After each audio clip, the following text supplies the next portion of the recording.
Hi, everyone. I am David Lipton from The Reckoning, July 4th, 2030. Welcome to our second in a series of weekly podcasts. This episode is indebted to Presidents John Kennedy and Thomas Jefferson.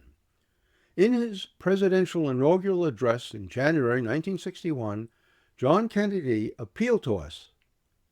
Ask not what your country can do for you, rather ask what you can do for your country. I was only 14 years old at the time, but it was a stirring address to our nation.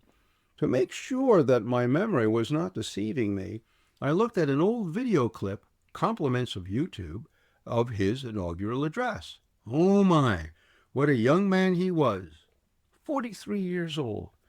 As for his speech, my memory did not deceive me. I felt the welling up in my throat. He was evocative, stirring, and passionate in his commitment to our people, to our country, and above all, to freedom as we in the West understand it. I'm holding in my hand a Kennedy half-dollar coin.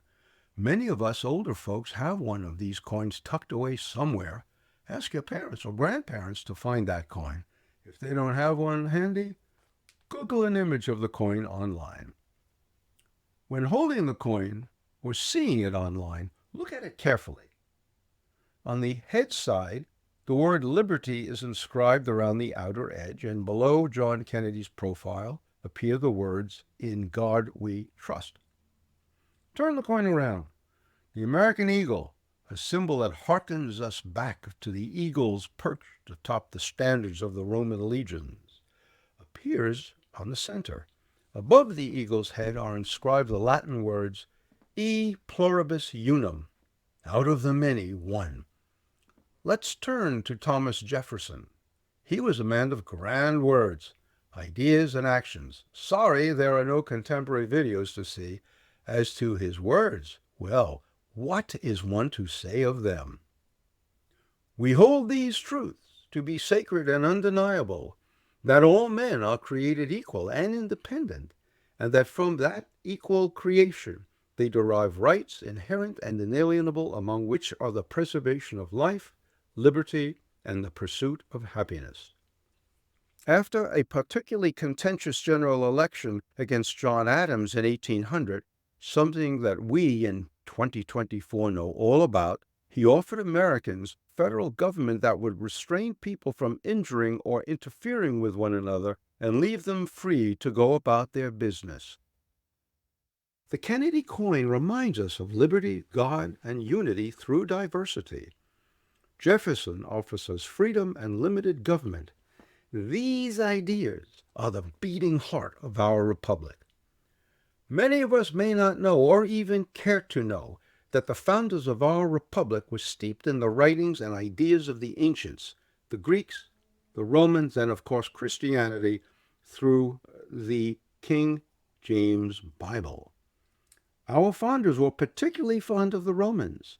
Walk into the Capitol dome, and you will feel that you are in the Pantheon in Rome, built 2,000 years earlier.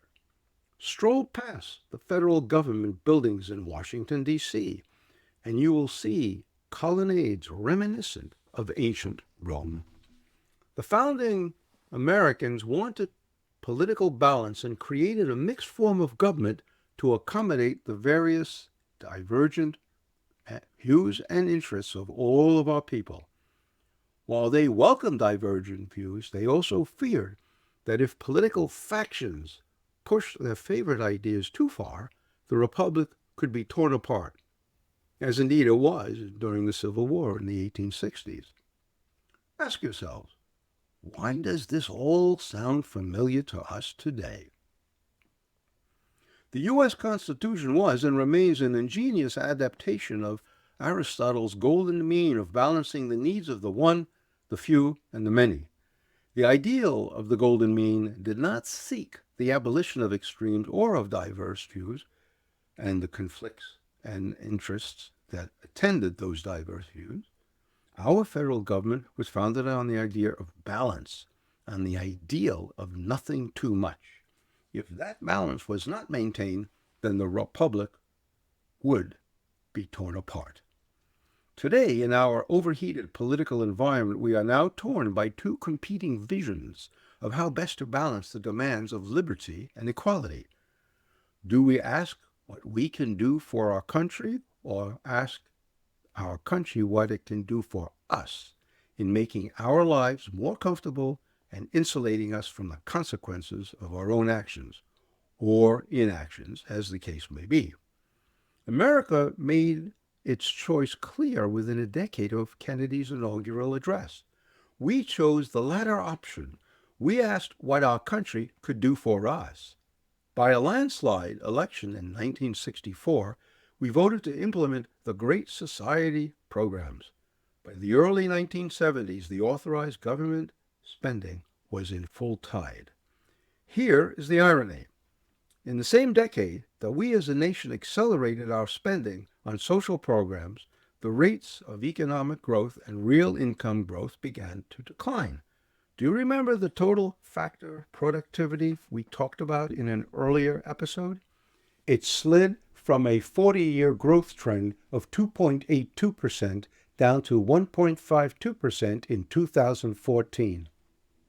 And most recently, 0.7% increase in 2022.